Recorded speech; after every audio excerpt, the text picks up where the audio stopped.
All right, awesome. We got a great group of attendees already. This is great. Thanks, guys, for coming today. Welcome to our spotlight on the architecture and design division here at RISD and graduate study. We're going to be looking at some programs today with a special topic of portfolio tips, because that's the outstanding question right now, is all about portfolio and how do I make a portfolio for RISD for these programs here. So thanks to all of you for attending. We have faculty representing some of our different programs here. Feel free to ask questions about these programs specifically, which you'll find out in just a minute for intros. But I do want to remind you that you can also ask more generalized portfolio tips questions. Although this session is just going to focus on design and architecture programs, we are going to be hosting some programs that focus on MFA and other departments specifically in the next coming week or so. So hold off with those questions till next week, but ask your architecture and design questions in the Q&A portion of Zoom. That's what this entire session is about. So let's start with introductions. My name is Molly. You guys, most of you know me. I see a lot of familiar names. Thanks for coming again. I'm the Associate Director for Graduate Recruitment, and I'll be with my coworker Jen here, fielding all these questions. Jen? Hi, everybody. Yes, I see lots of familiar names, but thank you for joining us again today. Happy to answer any of your questions. We'll be looking in the chat. And don't hesitate to email us at admissions@risd.edu after this. This session is recorded, so you can email us afterwards, and I can share that recording with you. And I'm going to ask the faculty here to just do an intro, a little bit about the programs that they offer, and we're going to start with Ayoko.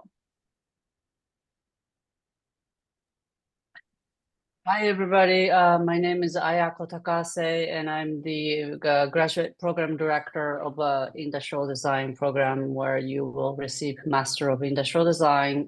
We have 2 and 2.5 year program, depending on the background in education and work experience. So folks who have more design focused background would take 2-year program, and 2.5 is for those who may not feel as though they might have a design foundation or come from a different background. And we sort of merged those two programs together in the first fall semester. 2.5 year student start earlier. So we have a cohort of about total 20 each, first and second year. And we do engage in industrial design, but we use design as a vehicle for sort of like a social change, and not just making products per se in the traditional sense, but try to problem solve and design systems and sort of the betterment of the world. So we have lots of alum in different fields and categories of work, and it's a really exciting program. That's it. Thank you. Next, we'll go to Jean. Hello, everyone. My name is Can Altay. I'm an associate professor of interior architecture and the graduate program director there. The interior architecture department has effectively 3 master's programs. One of them is the 1-year plus Master of Arts in Adaptive Reuse, which is more of a post-professional degree. It's more catering towards applicants with a solid academic and professional background in architecture and or related fields. Whereas the other 2 programs are called Masters of Design, Master of Design in Interior Studies. One is again focusing on adaptive reuse, and the other is a track that's focusing on exhibition and narrative environments. Now you may ask why this distinction between the tracks. I mean, interior architecture is ultimately about how we can transform the existing built environment and also how we experience the spaces that we inhabit. So the adaptive reuse programs focus on reimagining new futures and new possibilities for the existing buildings, for the existing built environment, and therefore needs a kind of more structural knowledge, but also social inclusiveness to be aware of like the dynamics of both the urban and the built context, and a great deal of attention to be able to unpack and highlight existing values and introduce new values to the existing fabric. So it's very much also related to sustainability in that sense, like how to maintain and how to continue and how to reimagine the built fabric.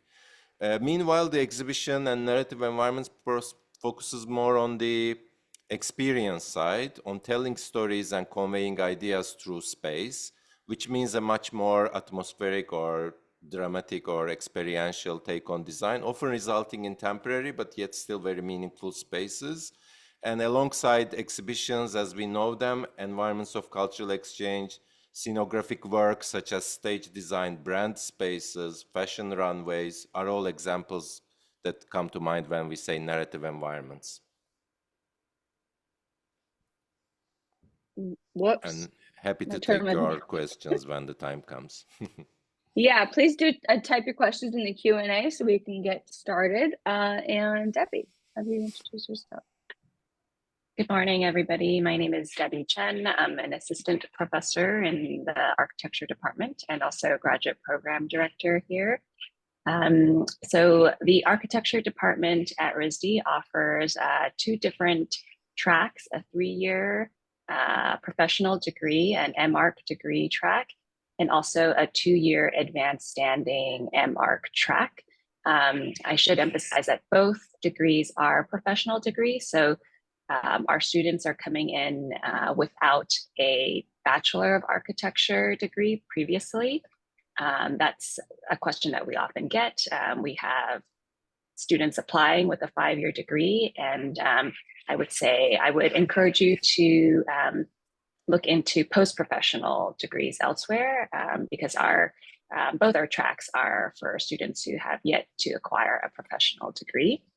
That being said, if you're interested in knowing more about the differences between the 3-year and the 2-year track, similar to industrial design, our 2-year advanced standing track are for students who have some background in architecture already, maybe a Bachelor of Architectural Studies degree. So you can definitely look for a more specific list of distinctions between the two tracks on our website.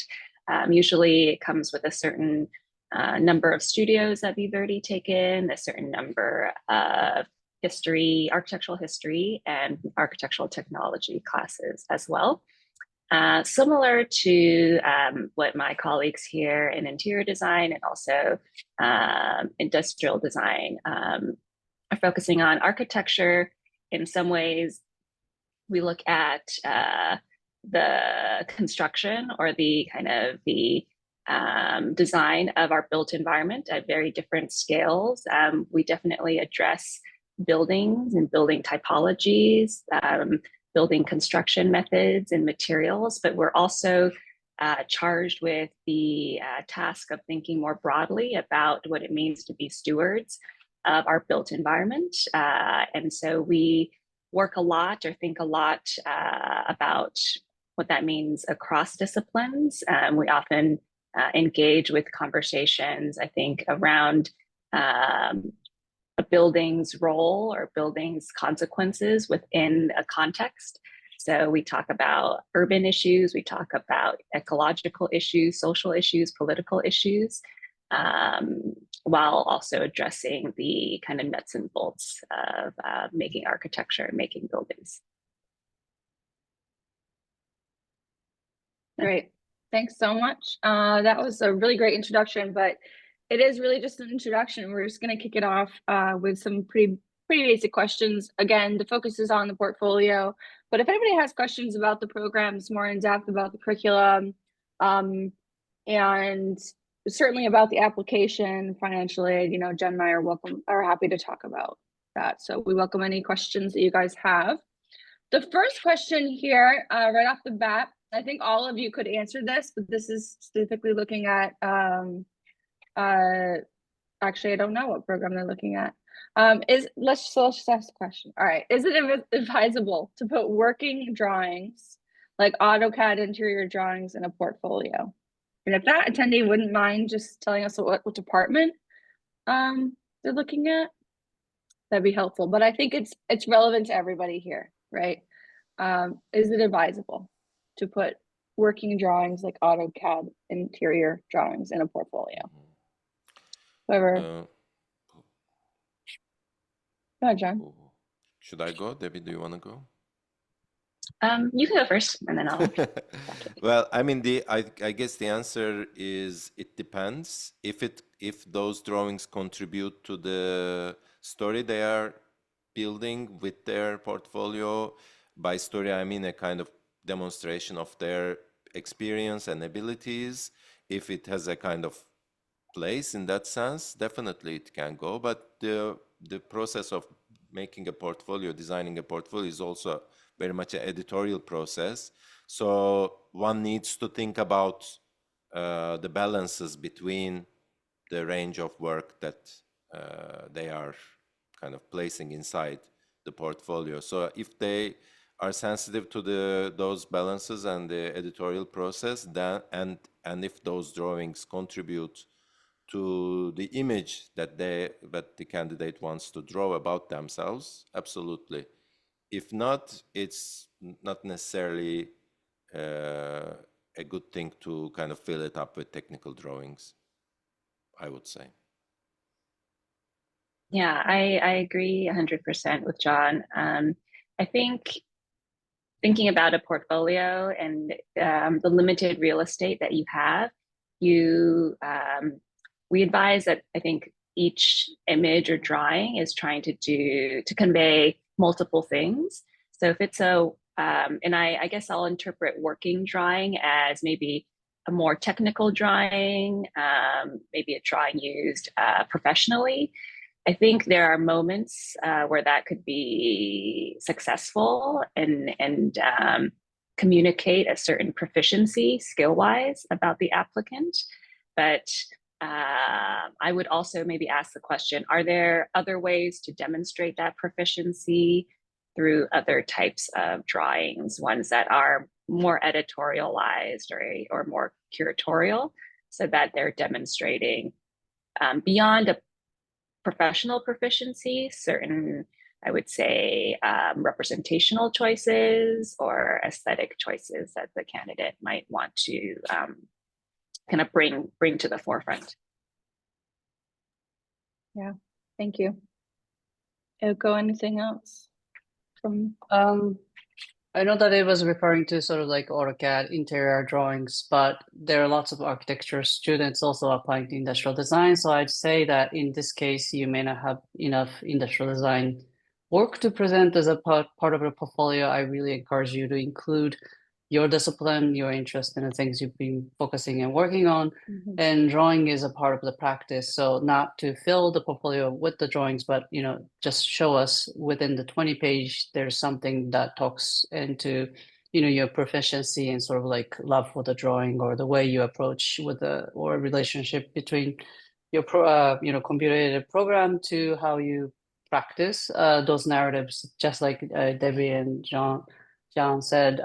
It's really how you tell the story and what you want to focus, and if it's your strengths, like hand-drawn amazing, like even from like AutoCAD led, but some people just turn those drawings into more of a fine art, and that is a part of your strengths, and show it off, so it's really case by case, I'd say.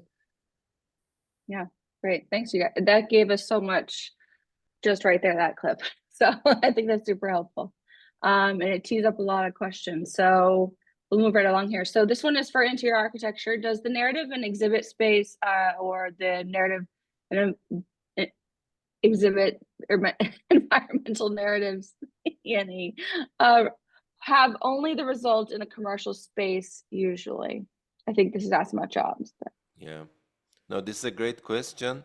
Not necessarily, and to be honest, most often not. I mean, we are observing that most of our alumni are working more in the cultural sector and museum context as exhibition designers. So it's even more like focusing on practices surrounding let's say, the cultural sector, whether it's the arts or museology in general. But I wanted to kind of highlight the kind of possibilities and the broadness within it. And they do at times focus on, in some studios, advanced studios, they do at times focus on retail spaces, but that's definitely not the sole focus of the program. It's on the contrary more about conveying an idea, conveying a narrative through space, or a kind of spatial storytelling, so to say, and that can manifest in many ways. Yeah, I absolutely. hope that helps. Yeah, I think that's answers a question about a lot of alumni. You know, they don't necessarily all go and do the same thing. They're all very individualized and doing their own thing, depending on what their backgrounds are educationally and work-wise too. So things to consider. Next question is if kind of for all of us, I guess. Is it possible to start in the architecture program and then transfer to either interior or landscape programs if you feel like it's a better fit? And the short answer is yes, but I would not advise it.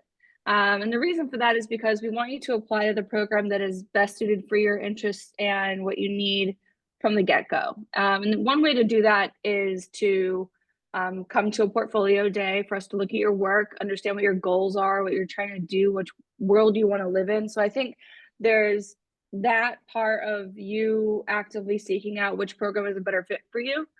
Versus coming in one and then just transferring to others, because those three programs are all distinctly very different in the depth of expertise, the faculty and the students and the work that's being made. And so the things that maybe you should look at now is the curriculum for all three programs. Jen and I put links in the chat, which you could just scroll up if you wanted to get a quick link to all of these departments on our website. Of course, the other piece of this is that we want to look at the current student work and the faculty in each program, because those areas are going to be pretty drastically different in the fields in which they work in potentially too, and their connections. So we do advise that you come into a program that is best suited, and not just come in as architecture. It's not like you can just kind of easily go from one to the other program as a graduate student. These programs are typically very short, 1 to 3 years.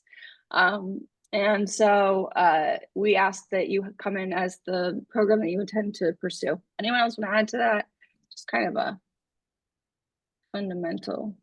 Yeah, just to maybe piggyback off of Molly's response, it is very rare that we see grad students transfer from department to department, but it does happen from time to time. But I think that's really under the purview of the department heads and the graduate program directors. Usually that might entail you applying again, actually, into the program that you'd like to move into. So it's not a seamless transition. It's almost like you need to kind of go through the admissions process one more time to enter in the other department. Mostly because, like Molly said, the coursework is not the same in between the different tracks, and there's not a lot of kind of overlap in which, you know, the coursework you took previously would apply into your degree at another department. So Debbie, do you know if the credits transfer when they reapply to different programs? We have 2 students, but I don't know off the head they do. I think Like my electives. recollection, I think the electives that are outside of the department might transfer in, but yeah, I'm not sure what it's like with MID or with INTAR, but with architecture, because our coursework is quite rigid in the beginning, at least in the first year, it's off. Their students aren't really taking a lot of electives anyway, and so the kind of required courses are strictly architectural in that sense.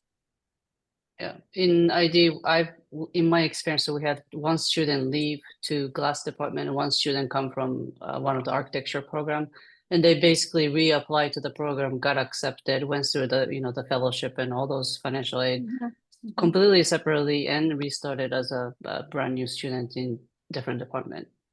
And really, that's sort of the idea, right? If you went in a year into a 2-year program, that's half of your program gone. So you're not like going into a program and saying, you know, I don't want to take advantage of the educational resources I have within a brand new department. So it eventually typically will elongate your time here. But it's only in a circumstance where you really truly think that your one department and you discover another while you're here. And it does happen, but certainly on the admission side, where you're applying for the first time, you want to apply to the department that you're most aligned with. And like I said, a portfolio day can really help with that. Let's see, Jen, you want to ask the next question here? Sure thing. Let's see here. Yeah, a couple that are the same. It's okay. All right, let's see here. The description on the website under portfolio section states 10 to 20 samples of work. Being from an interior background, does that mean I need to have at least 10 projects in my portfolio?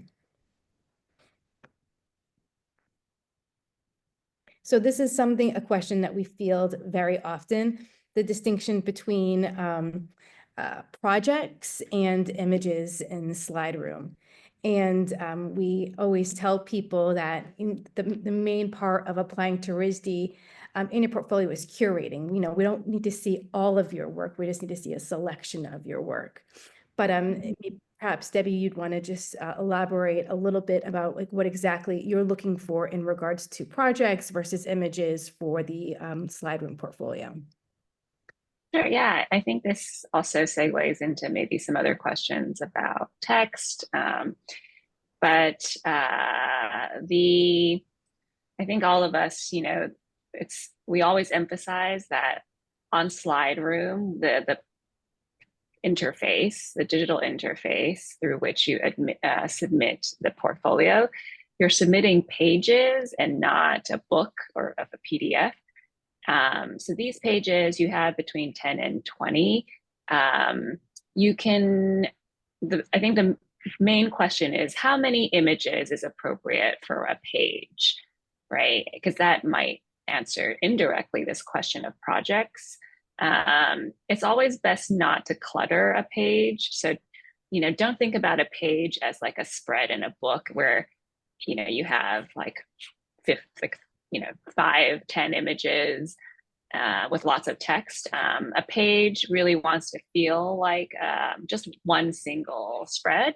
But within that, you know, you might want to within the 10 to 20 spreads that you have, maybe develop a graphic consistency so that, you know, like a layout. So you're going to have, you know, a primary image or a primary secondary image. And as you build up this layout or template for your submission, that then you kind of have a structure to plug and play these different elements. But going back to the question of projects, I don't think it's necessarily a direct translation that one page is one project. You can dedicate multiple pages to a project, especially if it is a huge, you know, like a more complex project that you'd like to show us. So I would say, you know, in kind of the general advice of curation, dedicate more pages to the projects that require more attention, that you want us to kind of learn more about. And also, I mean, Debbie covered it very clearly and elaborately, but I think Debbie's highlight on like image versus page, like how to think about those slides is really crucial, because the word image can be misleading. You may be thinking about just a single image. That's definitely not necessarily the case, or even shouldn't be the case. And also we have touched on like not putting too much text, but giving some context and giving some information about the particular image or set of images that we are looking at is also helpful, in my opinion. Yeah. There's go ahead, Molly, sorry.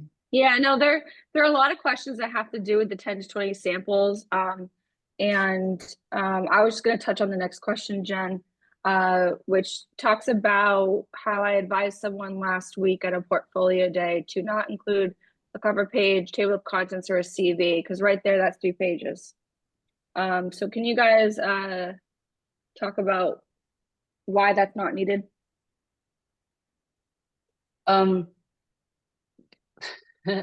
Because we will have that information on hand in the program that we used, software we used to review you, though I will kind of counter argue with Molly's thing. We definitely don't need those 3 pages, but it is good to have 1 page kind of reminding the audience who you are, because sometimes people who are reviewing may not have a chance to go back to your CV or your letter of intent. So if that 1 page can really convey who you are really quickly, to remind the audience who you are, I think it is a beneficial thing.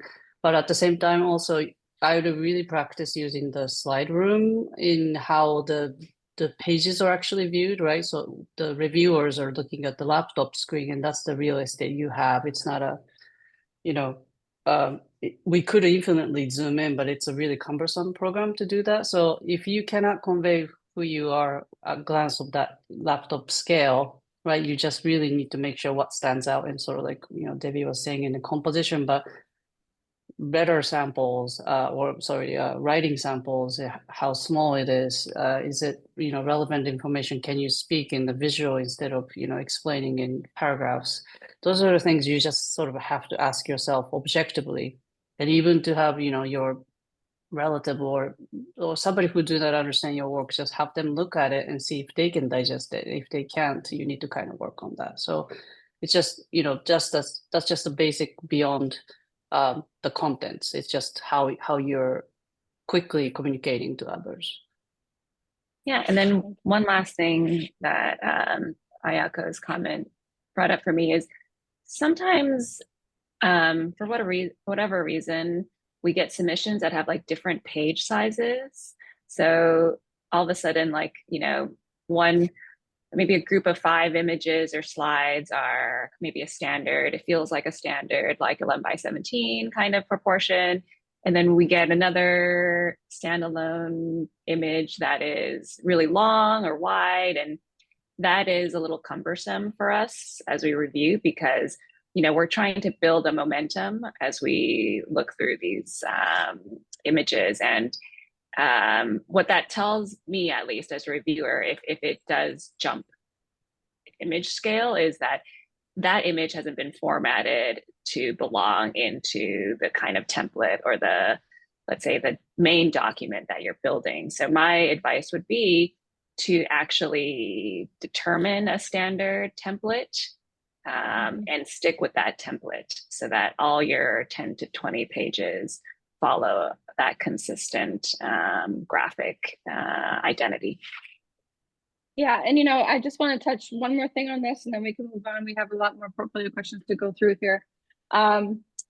Is that go to slideroom.com. They have formatting there for you. They can tell you what is accepted and what is not accepted. I think unfortunately what happens is if you have a spread that's 11 by 17 on this page of the book and 11 by 17 on that page of the book, it uploads in Slideroom as like a little strip, right? And then you get some that are uploaded as a JPEG versus a PDF, and we can't zoom in at all. And so really it's important to go to Slideroom. They're a third party, they're separate from us, and they're an image viewing platform. So go look at their website to see what formatting tips they have for you. Jen's got a good question here. Jen, do you want to go? Yes, this question was specifically directed towards interior architecture, but I think that it's a great question for all 3 of you to answer for your respective programs. This person wants to know if you have any advice or tips for building a portfolio when you are not coming from a design-focused academic or a professional background. All 3 of your programs have a longer version, either a 3-year, 2.5 year, or you'll go the winter session starting program for students who do not have the design background.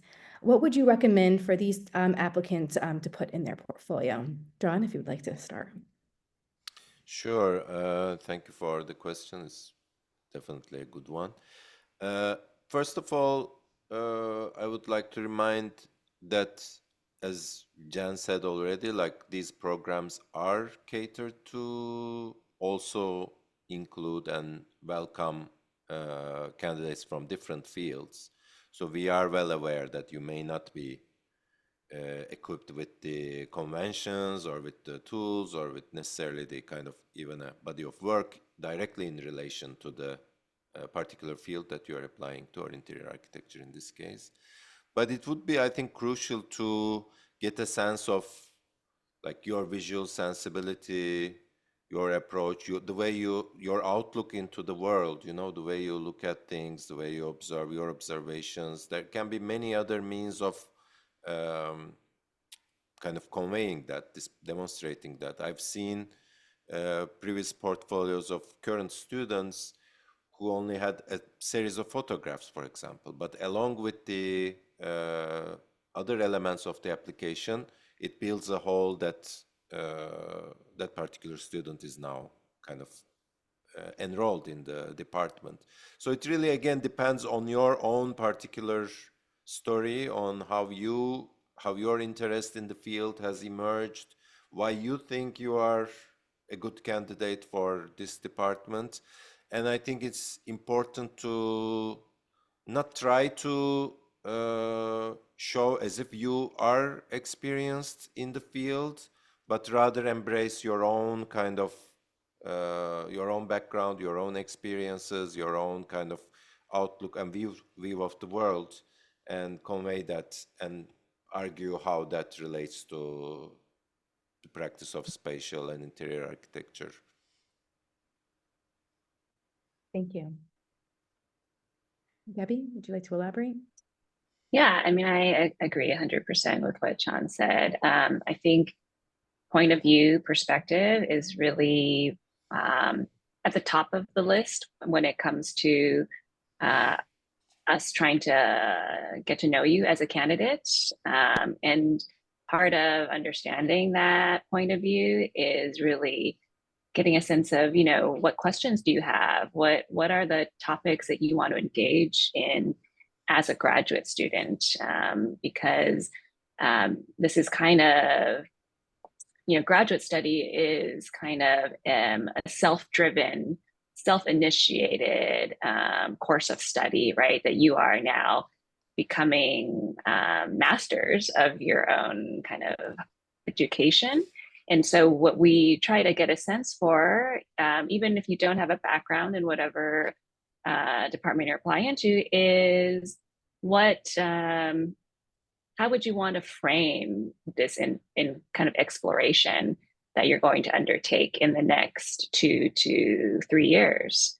Do you have, I think, a question or questions that you want to pursue?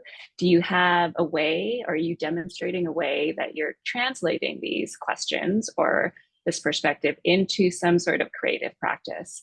So even though it might not be architecture, because like John said, we're not looking for expertise already in architecture or whatever program you're applying into, but we're perhaps looking for a way that you're channeling that, right? Whether it's through maybe hand drawing or photography or another type of making. How do you translate these interests that you have into a practice or a beginning of a practice, which I think is not specific to kind of a discipline. That's great. Thank you, Debbie. Ayoko? Yes, I think I agree with all the things that's been said. I do think the sort of, you may not be really sure what is relevant. And in that case, I'll just show what you're really passionate about and what you feel strongly, and, sort of show us who you are, like point of view, like Debbie said. And not really worry about its direct relevance, because we'll find it if we see it. You don't have to curate too much. That said, you're applying to design and art school, so you do need to show some of sort of like visual representation or physical making or some sort of relevancy. It may not be directly related to your past work, but I encourage anybody to show us something that's tangible that we could see, so that you are applying your thinking creatively. A lot of completely different discipline students apply to industrial design, they sort of just come up with problem solving skills, and even like a day-to-day, oh, I have this, issue with like recycling at work, and this is what I came up with. Just like a really simple thought process and just diagramming, simple like that.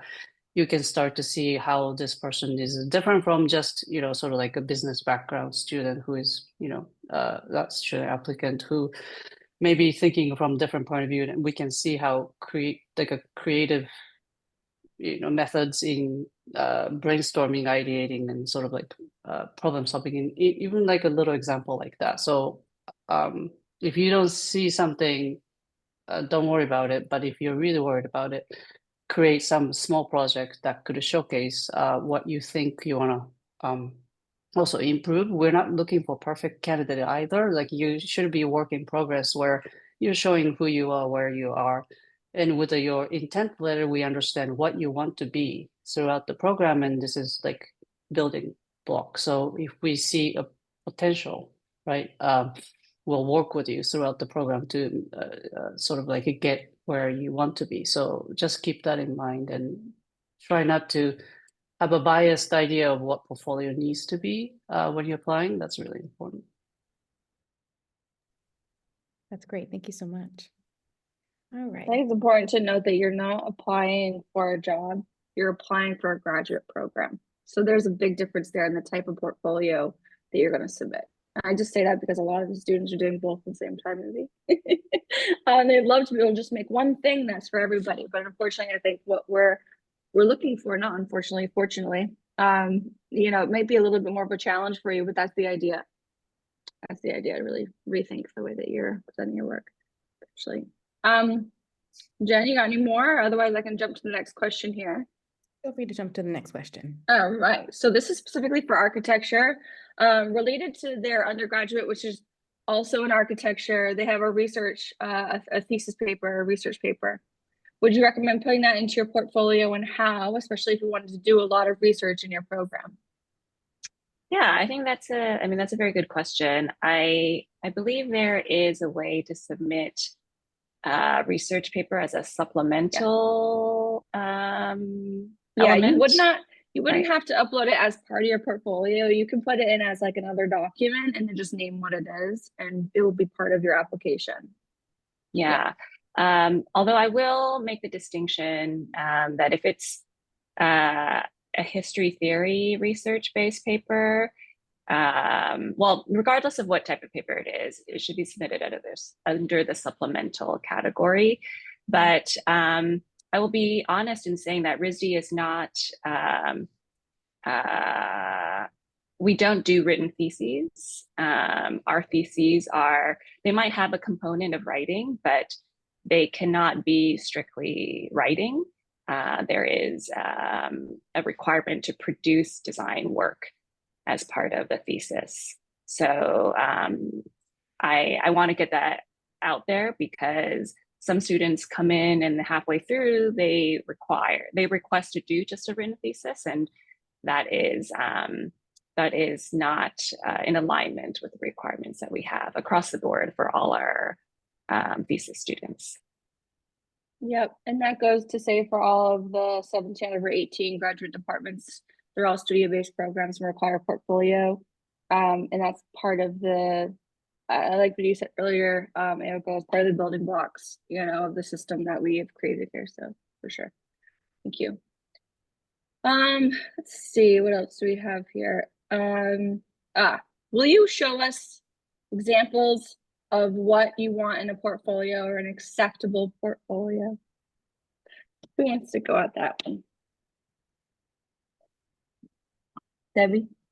Yeah, I think this advice is not specific to portfolio making, but what I always tell students is, part of I think,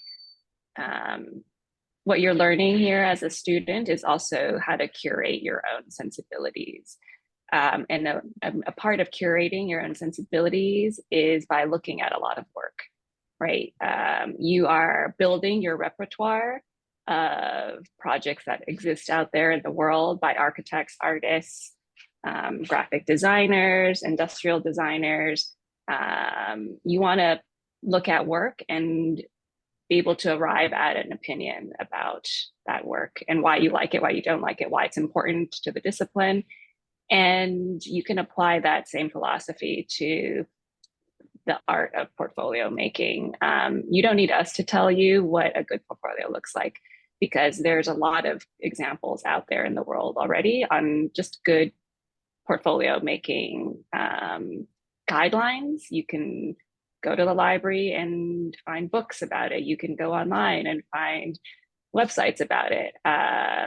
If you don't have a good idea of what a good graphic sensibility is or communication is, you should start looking at it now, because you will be looking at it as a student a lot.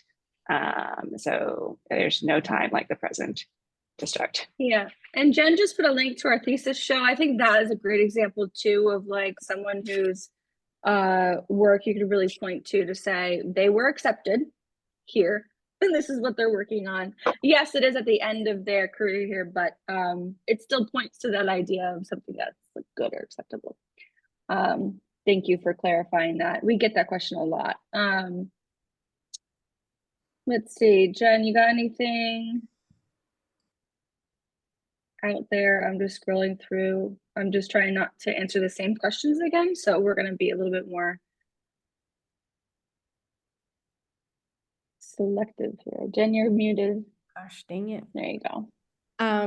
This is an interior architecture question. Are graduates from interior architecture narrative environments focus eligible for NCIDQ examination?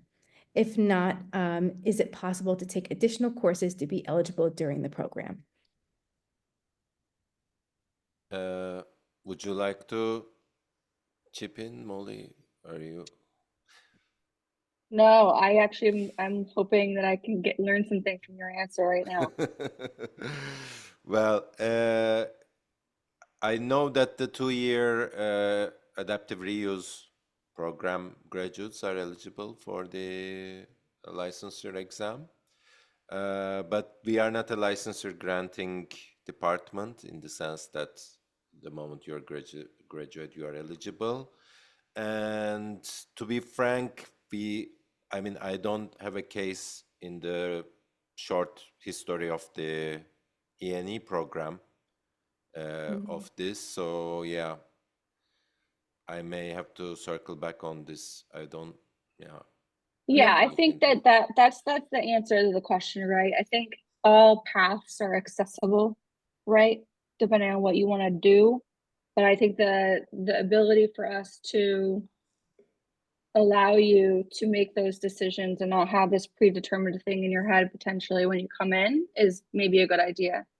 That being said, we can give you these answers and you can make decisions based off these answers. Yeah, I mean, if that's the only thing you want out of a graduate program, right, then that's definitely something that's going to help you make this decision on what schools to apply to and whatnot. Yeah, I mean, if that's the sole criteria, the adaptive reuse program may be more suitable. But like my personal opinion is ultimately what your learning process and what you kind of will grow into after doing the grad program is probably should be the more of the focus, but that's just me. So everybody may have a different outlook. So I respect that as well. Thank you. This is another question for after you graduate for architecture. Upon graduation, are you fully certified to go into the workforce? Good question. I mean, I think there's different ways to interpret fully certified. If I were to take that kind of like legally seriously, I mean, if it's about licensure, you, upon receiving your MArch degree, you will be, it's a professional degree, so you'll be able to start working and start taking exams. You are not, even if you have an MArch degree, you are not certified as an architect, you are an architectural designer, and that is consistent across the United States as dictated by the governing bodies of our profession. Once you start taking exams and you acquire all your AXP hours or architectural experience hours, then you will be then you can get registered as an architect. But certainly upon graduation, you can start working at a firm. Even before graduation, honestly, we have an internship requirement as part of our as part of both MArch degrees. So you'll be actually required to start engaging in professional practice as a student already. That's great. Thank you, Debbie. I think that question was asked in a couple different ways. So it's great that we covered that. All right, let's see here.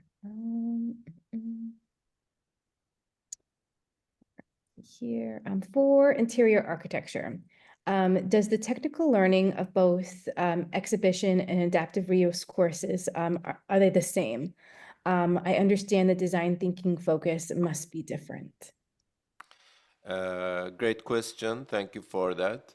I mean, to kind of outline the process might be helpful in understanding how that works is like both tracks, students of both tracks who are admitted go through a summer program, which is like a very intensive study of like the same basic training regarding the field, laying the groundwork for moving on to the core classes and the design studio work. So that's a kind of common basis that happens across the summer, and that's why the year plus emphasis comes from. But after the summer program, each tracks have their own kind of core track related classes, and so they in a sense are separate, but they have the chance to attend advanced studio classes that can kind of coexist, that can cater to both tracks depending on their kind of interest. And also they have access through the electives and through the way they structure their own schedule and registration. They have access to classes from the respective other track. Let's say an E&E, an exhibition narrative environment student has access to, if they wish, the core structural knowledge class of the adaptive reuse, which is not necessarily directly related to the exhibition track's focus, but maybe that student wants to benefit from it. So they have access with the existence of elective slots in their registration. But in the second year, it's really when it's kind of much more separate, and it's the thesis takes over in a sense, their whole attention more or less.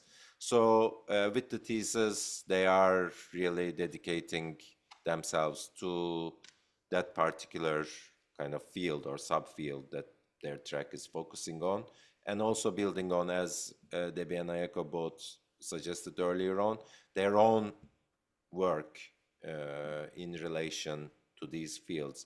And in being a grad student also means a kind of an endeavor where you're contributing to the larger body of knowledge around the field. So each thesis work also becomes an expansion or a development of the particular field that you'll be working on. So it's really much more focused in the second year, to sum it up. Yeah. Great. Does that, I hope that answers the question. Perfect. I have a really good question here, Jen, and as we kind of come to the end of our hour with faculty here, this question would be good for everybody. Ultimately, what is the most important thing to convey in a portfolio? It's not really about the objects itself that you're showing, but the thought process behind them, e.g. what problems you're trying to solve, how you think, etc., right?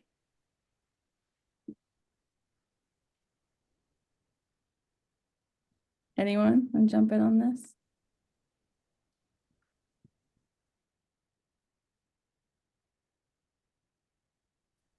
What's the most important thing to convey in a portfolio? Not just the objects, the thought process behind them, the processes you're trying to, or the problems you're trying to solve, how you think. All of it. It's all. Yeah, I think yes is the short answer, right? All of the above. All of the above. All- Yeah, I think All think the that- above, yeah. Yeah. And I'd say, like, I think there were a discussion about what was acceptable portfolio layout. Like, don't worry too much about that, and try not to be a cookie cutter. I think that's one of the things maybe we haven't talked about is if your portfolio looks like everybody else's, it's, you know, your work is, you know, excellent. There's this sort of like similarities that we'll start to kind of associate. So, you know, ultimately, I think what's most important is what you're showing and how you're telling the narrative, not so much the layout, but, you know, pay attention to sort of like everything, and try to tell your unique voice. Yeah, you don't have to fit into anything specific. You just need to be you. the best. Yeah, and maybe And also, to just tiny. Sorry, Debbie, please go. Sorry. Oh, I just wanted to maybe add one thing on top of what Ayako said and clarify, you know, when we talk about layout, it's not necessarily an expectation for a very kind of complex graphic system, but really just a very clear and simple way to arrange an image or kind of display images, right? So in other ways, err on the side of simplicity when composing these spreads. We don't expect it to be very kind of busy in terms of graphics. Rather, we appreciate it when it's very clear and simple so that your work can really communicate, like be the main thing that we the main thing that holds our attention, right? So when we ask the question like, oh, so what is the most important thing? Like, how do I communicate who I am? Like, even layout plays a role in that, right? So like, just going with the more simple way of kind of directly telling us like, this is my work. This is a consistent way to show the work, and let the focus be on the work. Great, thank you. Sorry, John. No, I was gonna say something similar with the kind of addition of demonstrating the care and attentiveness you have over your own work, and I think your emphasis on simplicity also covers that. So I think what matters most is the care that you show and that you demonstrate with regards to your own work. Great. Thank you guys. That was great. Ayoko, do you have anything to add to that or? No. And I All see, Ayoko, you've been busy answering questions in the Yeah, background. So it's thank not you that so there much. haven't been industrial design questions, you've just been busy answering them directly. So thank you. I'm also putting a link here because we've gotten a lot of questions about architecture specific. We're gonna have Debbie and Jean and Suzanne from Landscape Architecture join us next week for architecture specific webinar. And I'm just putting the link down here just because this is not the end of our webinar series or online series for the fall. We're just getting started really. So join us next week to ask more architecture specific questions. But yeah, we're gonna see if we can find maybe a good question to end on here. Jen, do you have one already? Yeah.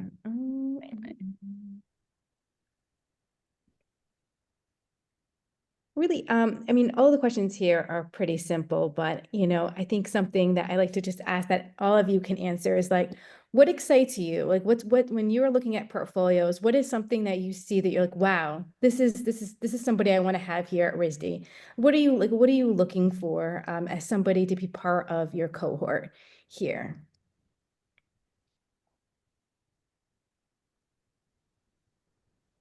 Was that too broad? No, I can go first and kind of briefly. I think it is that sort of, you know, person who is passionate in what they do, and you could tell that they're driven by something internal, sort of, and it could be, something community related to, very industry related, research related. It doesn't really matter what, but I do think it shows the passion and sort of the excitement through the portfolio and letter, and the way they engage with work. So that is really exciting to me to view, and also somebody who's just really not afraid, somebody really bold in the way they want to navigate, or the statement they make. I do like to really learn about that person. So if the personality also conveys through the portfolio, it's a plus for us, because we can sort of imagine who they are and how they become our community members here. That's really helpful. So but yeah, just kind of really showing off who you are. When that comes through, it's really exciting. Great, thank you, Ayoko. I'll stay on so everybody can answer this question. It's a good one. Yeah, I agree with everything Ayako said. Passion, curiosity, and I think self-motivation are qualities that we look for in a candidate, and how that kind of comes through the work. And it's not all just in the portfolio, obviously. It's the portfolio coupled with your statement that gives us an idea of what you want to be pursuing when you're admitted here, right? Again, this is something I try to tell prospective students and also students who do arrive in the program, which is you're now a graduate student. You're not an undergrad anymore. So you're going to be you're in the driver's seat, really. And you want to be thinking about what kind of experience you want to get out of this, right? In the very short time that you have. Your faculty members are looking for students who are driven and who come to the table with their own energy and passion, and we're trying to assess that as we do admissions, right? Like, what kind of energy are you going to bring? What kind of interests are you going to bring? And I mean, both were really kind of beautiful ways of summing up. And I think the common thread is that it's not only the work that you show, but it's also how you show it, how you convey it, and how you talk about it. And in that sense, passion or enthusiasm, I think, is towards the field and towards coming to RISD. I think that's maybe worth underlining as well. I'm sure you are possibly applying to multiple places and there's a pressure to deliver and all those things. But really, I would urge everyone to be attentive of like what RISD offers as well, both the department you are interested in, but also as a school, because it has a very particular stance in comparison to other schools that are out there. So the awareness of context, I think, is also important, like why you think RISD is the right place for you, to kind of, if there's a way to show that, convey that, I think that would be really helpful. And also similarly to the program or department, like why you think that program is the right one for you. That demonstrates your attentiveness, awareness, the kind of focus you have, and the enthusiasm you have towards the particular program as well. So in that sense, they kind of come together in building an image of you in our minds. And yeah, so that really matters, I think, as well. Absolutely. Well, thank you guys so much. This has been a great session. It is recorded, so anybody who would like a recording, you can email us at admissions@risd.edu if you didn't get your question answered. Always feel free to follow up with us. If you want to reach out to any of these faculty, email us. We will forward it to them directly. We'll first, field any other questions, financial aid and such, that we can answer, of course.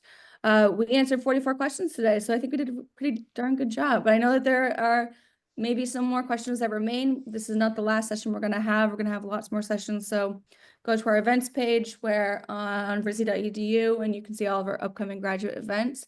and we'll see all the architecture folks next week. So thanks so much, Ayoko, Jean, Debbie. Appreciate you guys being here and taking the time. Our pleasure. you, everybody. you. Thank you. Okay. Have a great day. Thank you. Bye.